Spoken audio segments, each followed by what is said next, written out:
Hello my angels, welcome back to another episode of TBRPG. We are a little bit late this month because of moving, but as you can see my library's all set up, a little bit of a sneak peek for you. You will be seeing me setting up all of this and bookshelf organisation. That will be a completely different video, but obviously TBRPG is a priority.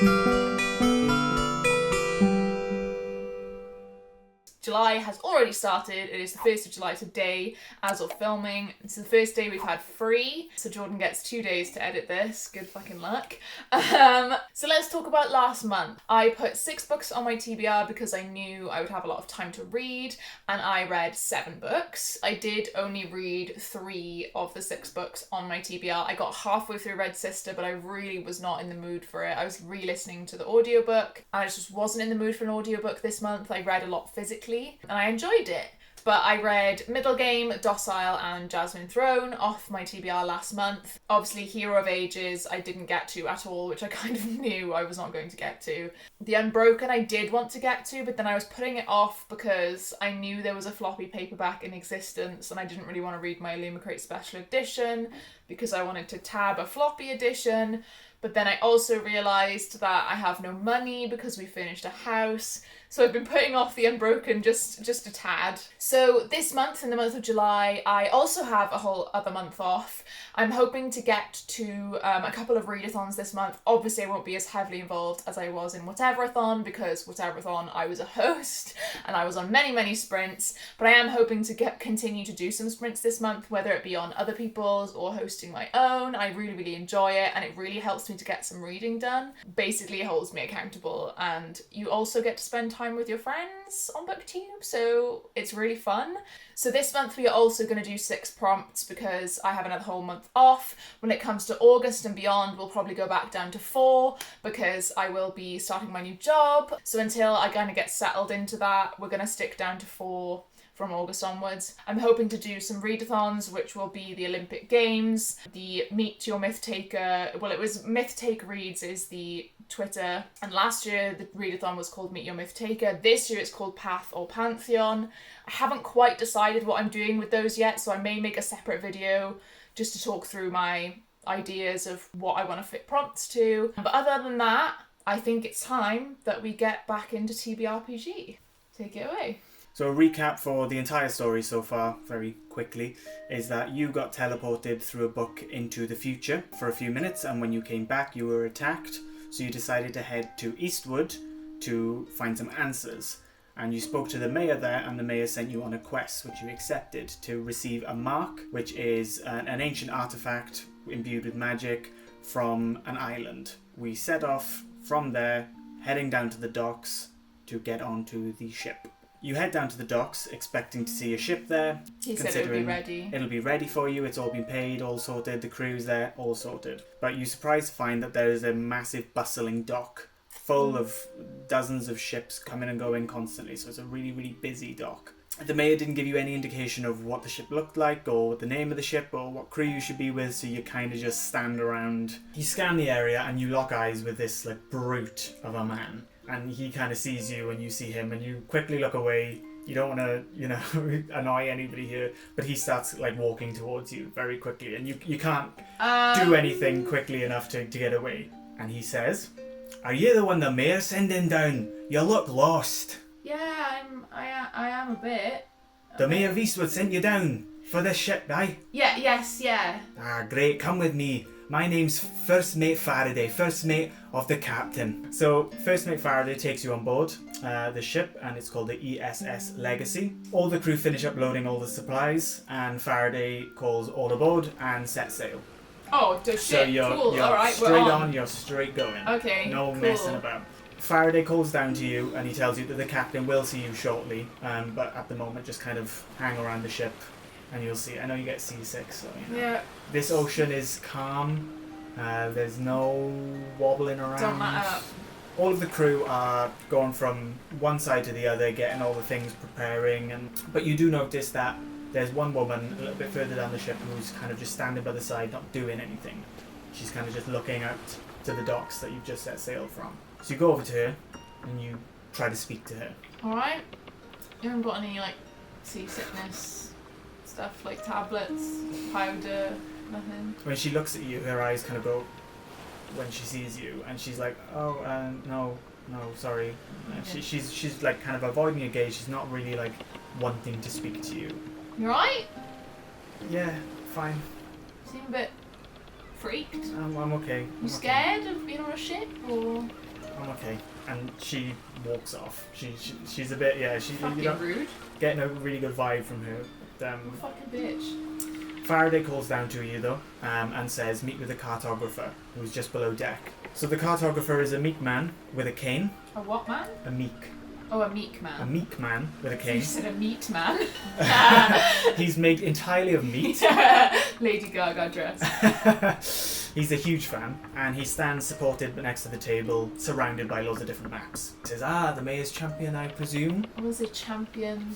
We have a bit of an arrangement going on. Right, I see. I don't work for him. As you can see, all of the maps that we have here are of Carataf Island.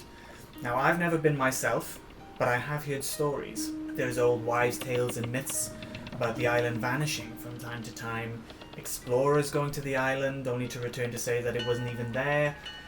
I don't believe any of this, mind you, but this is all just myths, which is why we don't really have many maps of the area. As he's going on, you hear like stomps and some shouts above you, more than usual anyway. He's like, "Ignore that, it's just bustling going on upstairs." Right, okay. So he says, "I've called you down to figure out how you would like to approach the island.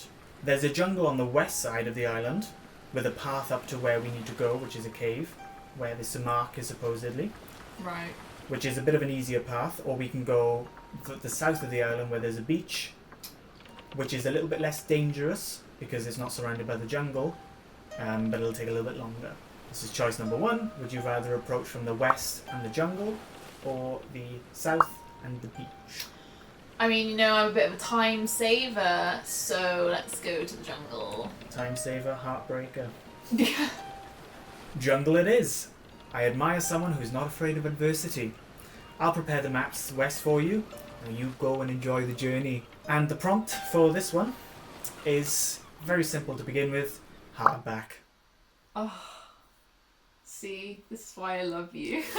That means I can basically pick anything, pretty much, because I don't own very many paperbacks, to be honest with you. I tell you what, I really need to read The Winter of the Witch. This is the third book to the Bear and the Nightingale trilogy, or the Winter Night trilogy, which is, I think I've talked about it quite a few times on this channel, but in case you didn't know, it's like a Russian folktale retelling.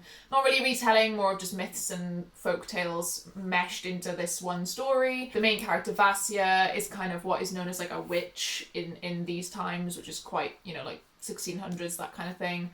And she can see little goblins and other things. There's one like in charge of the hearth, one is like in the stable, and it's like kind of pagan and old gods and demons and spirits that help around the house, but Christianity's kind of moving in and like trying to demonize these things, and this way of life and belief is kind of dying out. Yeah, it's kind of like hard to explain because the story basically revolves around that, and then the main guy is the frost demon Morozko. He and the main character have like a little thing going on. It's kind of enemies to lovers, but not really. It's kind of like half and half. It's weird, but the main character is really lovely.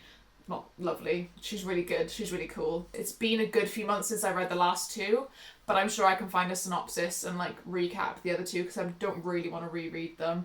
I just don't know why I've been putting this off for so long. First one, Winter of the Witch. And for the first time ever in my fucking videos, I can hold up my books because I actually have them with me. All your books in one place. Yes! Finally. Faraday shouts down to you that the captain is ready to see you now. So you head to the upper deck, you go through the captain's quarters. Take forever then. And you can see that there's two crewmates escorting the girl that you saw earlier out of the captain's quarters, kind of like guarding her, like taking her out. Like they're guarding her as if she's dangerous, or guarding her to protect her?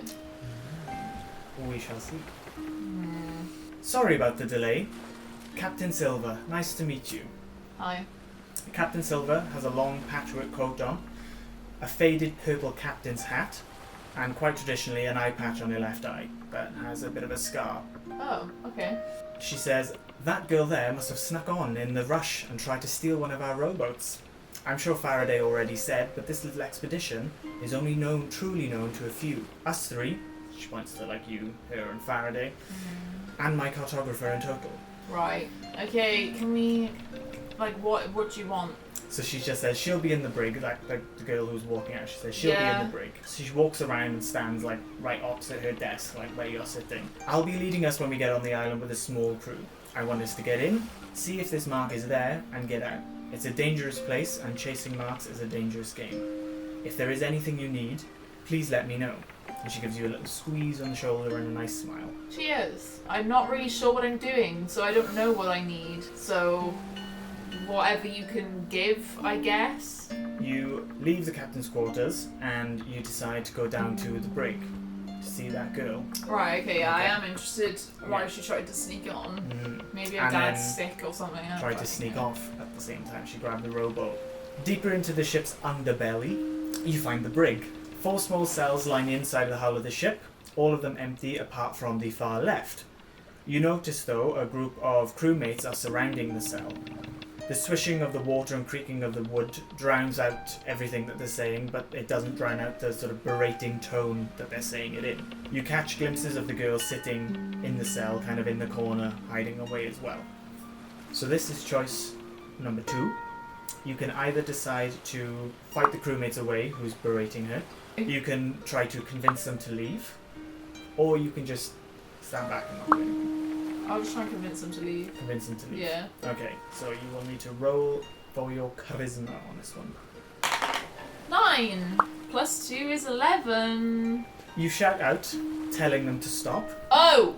Stop! Do you know who I am? I'm here because Captain Silver said to me I can have whatever I want on this ship. She said I can do whatever I want to whoever I want. So why don't you skedaddle and I need to talk to this bitch. They kind of all go, alright then, and bustle off, and they just Bye! off. So, prompt numero 2 is Special Edition. Okay, special edition. I tell you what, I want to read Kingdom of the Wicked.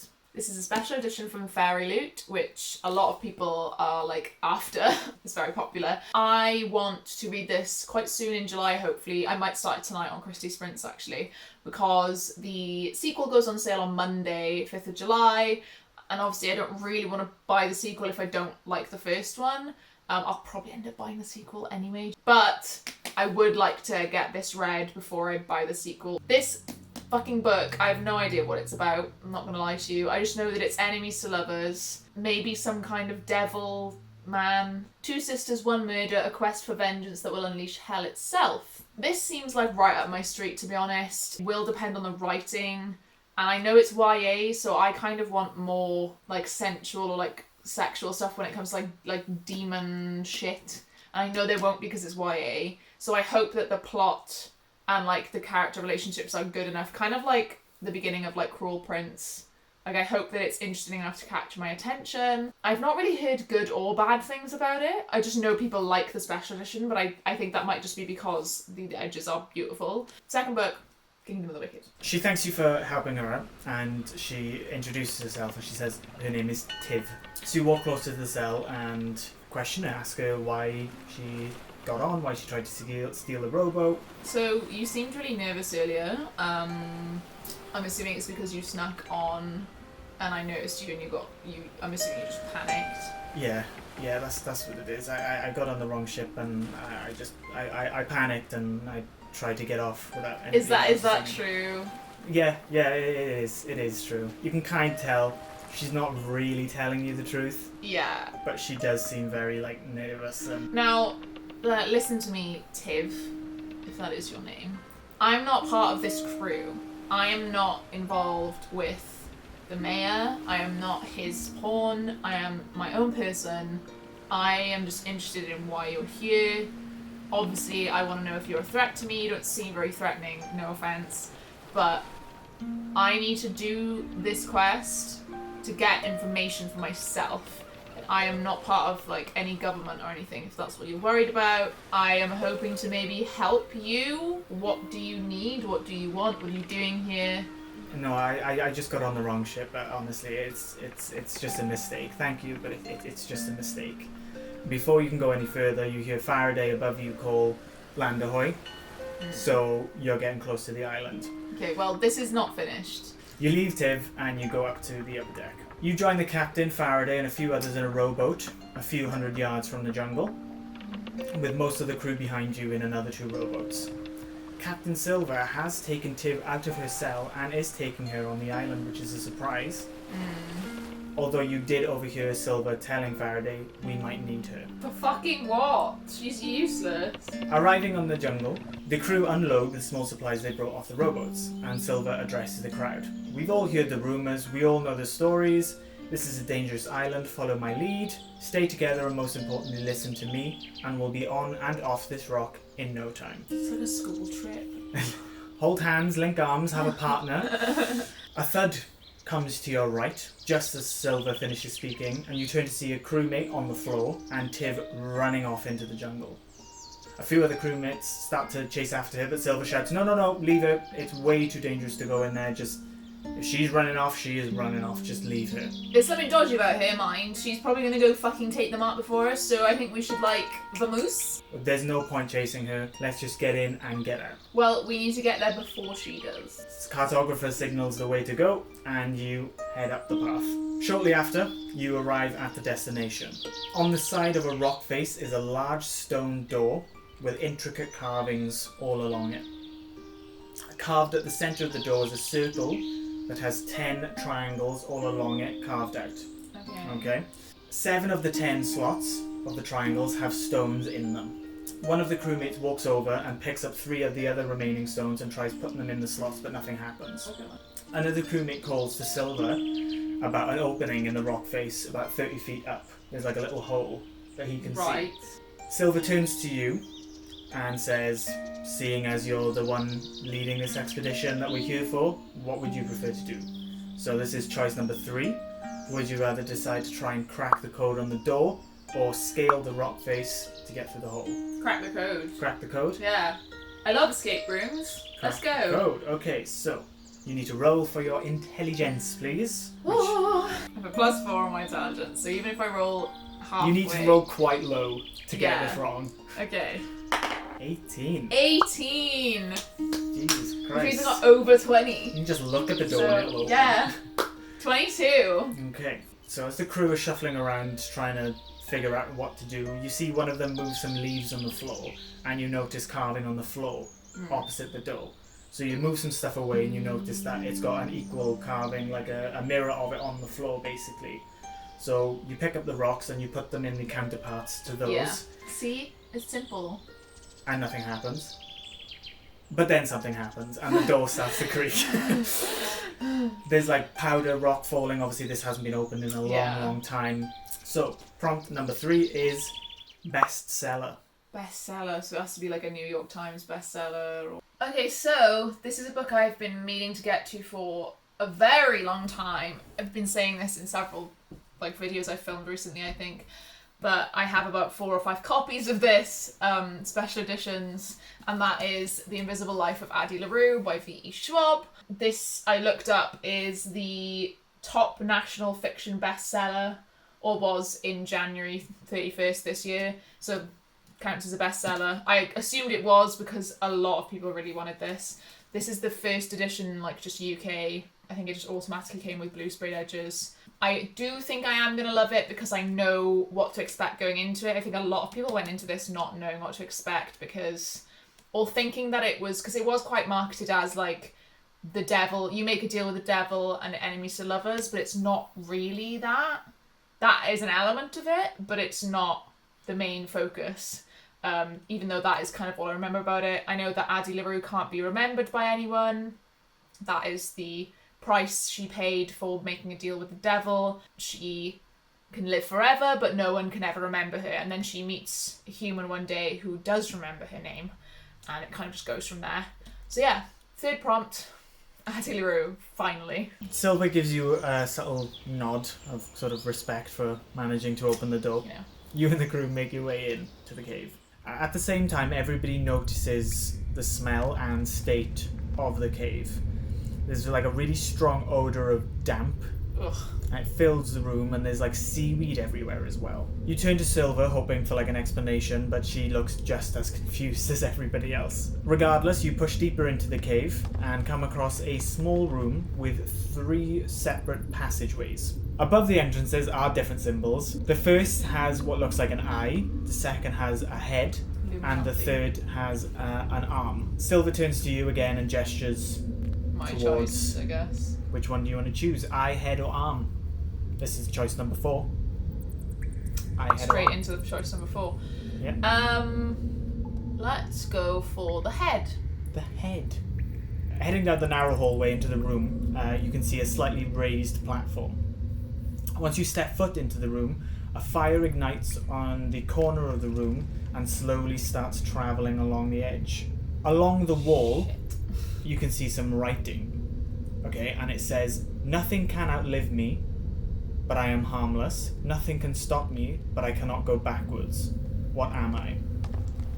Time. The platform has written on it, Oh no. "Speak your answer." All the crewmates began to murmur each other, figuring out as the fire carries on, edging across the room. Shit. You now need to roll for intelligence to see if you can figure this out. Okay. 8. So +4 is 12. So you repeat the phrase over and over in your head and gather everybody on the platform. And you get ready to say your answer just before you run out of time. Okay. And then you think, time. Yeah. You were right. Yes! It fits the riddle. So you jump on, and a few inches before the fire reaches Time! the fire extinguishes immediately, and the door underneath the riddle opens for you to continue. God, I am on a fucking roll, guys. You are. Not This gonna lie is to 3 you. for 3 so far. This and is- prompt number 4 is a book set in the past. I'm going to read a Master of Gin. This is like a steampunk 1912 Cairo. Essentially, like, there was a 40-page novella called A Dead Gin in Cairo. That was what the novella was called. I read it. Yeah, I read it in May. And I really, really enjoyed it. There was a lot, despite it being only 40 pages, I grasped the world immediately and, like, the stakes and everything. It was really, really good. And I've got an arc of a Master of Gin, even though it has come out already. So I just want to, you know, get through my NetGalley arcs. I only have, like, 5. But my ratio is not very good right now. So I want to get to that. This guy discovered or created this machine that ripped kind of a hole in space. And I'm not sure if it's space and time, it might just be space. But other universes started leaking through, like other races, such as Jinn, angels, but it's a bit like debated whether they are actually angels. And the angels are kind of like made of like mist. And they inhabit like clockwork things. It's quite creepy. I'm not quite sure of the main plot, but I know the main character is lesbian and has a cane, like walks with a cane, and is POC as well. Yeah, it just kind of ticks all the boxes for me. I'm excited to read it. Carrying on through the cave, you reach the treasure room. Although there isn't really any treasure here, there is one important thing. At the back, there is a pedestal, and on that pedestal is a mark. It's a long stone tablet with a handprint slot in the center. You all cautiously approach it when a wispy blue smoke starts forming behind the pedestal, and a cloak flies from nowhere and rests on this sort of smoke form. Oh. And it speaks. "I am the protector. Across the worlds, my essence has been spread to guard these tablets of power, and to bestow unto them those who are worthy.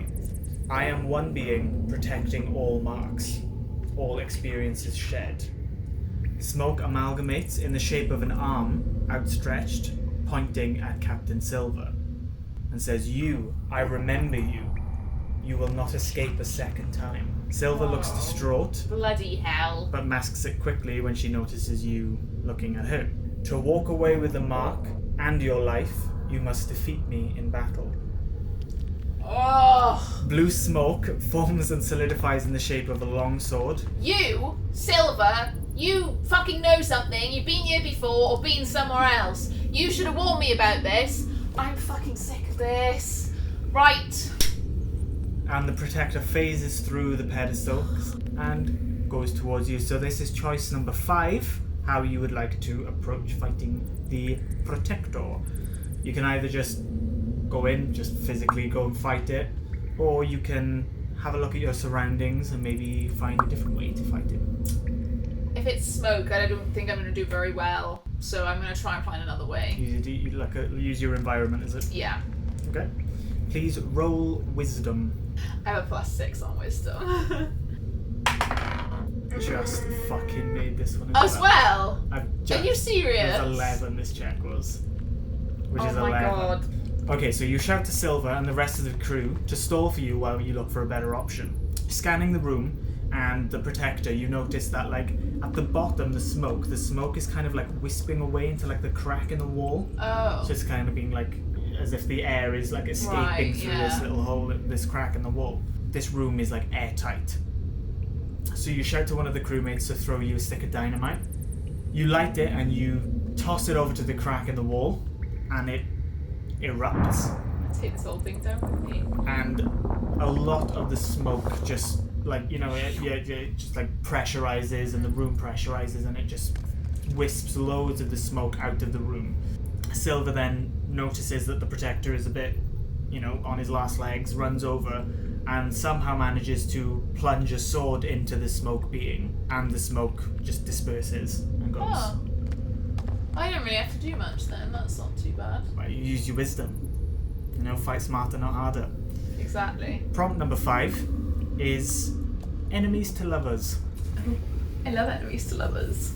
I think Jade Fire Gold is enemies to lovers. I'm pretty sure that the author described it as Zutara, which is Zuko and Katara from Avatar: Last Airbender. That's kind of all I know about it. I know that it's an Asian fantasy, and I know that there's Zutara dynamics, so I'm going to go with Jade Fire Gold. It's by June C.L. Tan as well. So yeah, Jade Fire Gold. Kind of like typical politics fantasy, I think, but I'm very excited for it. The cloak falls to the ground and the smoke dissipates. An incorporeal voice speaks. You have defeated me. I may see you again.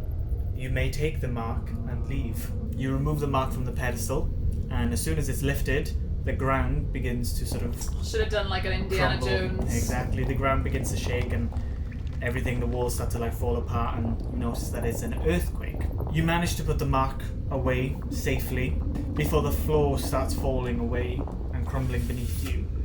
And everybody falls through the floor into sort of a chute. You slide through a pitch black chute for about 20 seconds until you start seeing a light at the end, and the chute spits you out over the water off the island. Oh. And you land in the ocean. Easy way out, I guess. Can anybody not swim? And here you see the cause of the earthquake, and why that some people say that it has vanished. Underneath the water, with closed eyes, is a behemoth turtle. At least 700 feet in length, the shell of the turtle is the island. Its eyes are beginning to open, and its sort of flippers are starting to twitch a little bit. So you swim back to the shore as quickly as you can, and you see the rest of the crew also swimming back and like getting back up, and Silver gives you a hand and helps you back up onto the shore. So you're soaking wet, everybody starts running. The ground continues to sort of rumble every now and again and move. My hair is ruined. Over the hill, you see the ESS Legacy comes into view. Something else catches your eye. That bitch. On the path to the right, you see Tiv laying there with a massive wound. Silver examines her wounds and tells her that she's not going to make it. Her wounds are too fatal. Jesus Christ. So she looks at you and she says, I'm sorry. It was me. I didn't want to, but I had to. I attacked you yesterday in your shop. I kept receiving books and keys and letters from V.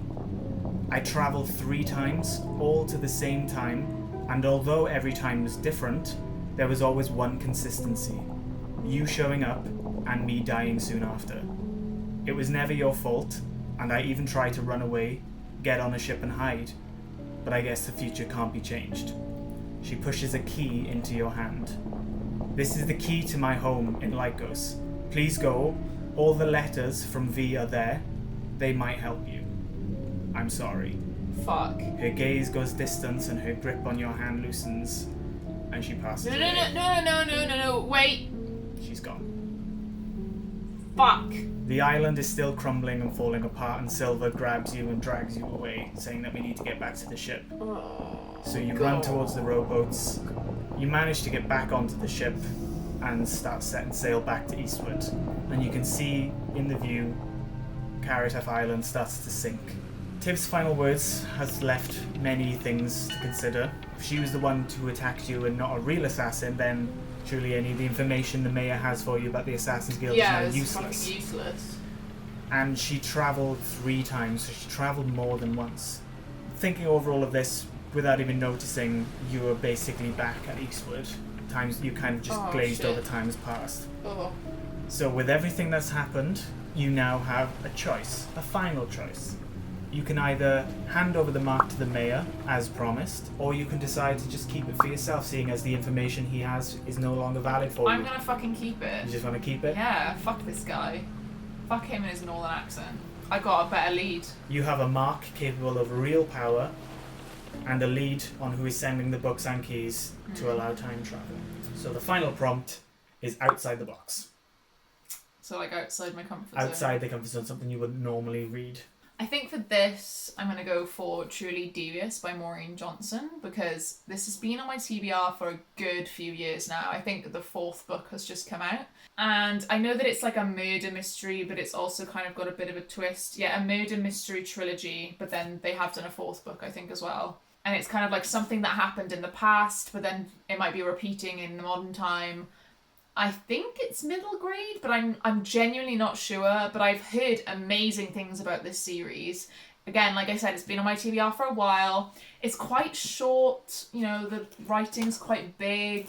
So I feel like I could easily get this done as well. I'm not like super excited to read it. Like I'm not like, oh my god, I want to pick that up.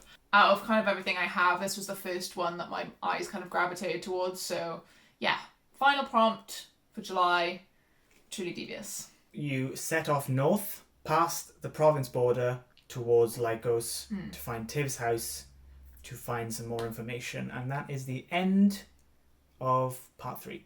Fab. I'm quite happy with my picks. I'm happy with the way the episode went, because I got very lucky. You didn't fail anything. Skin of my teeth got through most of these prompts and rolls. If you enjoyed this video, please go check out my other videos. I'm sure you'll enjoy them as well if you like this. Me and Jordan have a lot of ideas coming up and a lot of good videos coming out in the next few weeks. Obviously I have my library now, so I can be a bit more of a better booktuber. If you like this video, please consider giving it a like and clicking that subscribe button down below. It really helps me out. I want to thank everyone who subscribed to me so far. I'm currently sitting around 1.5k and I'm just so excited and so glad that you guys are enjoying what we're putting out for you. If you are confused at all by this story, you may want to go back and watch the first 2. They are a little bit long, but you can speed it up, you know.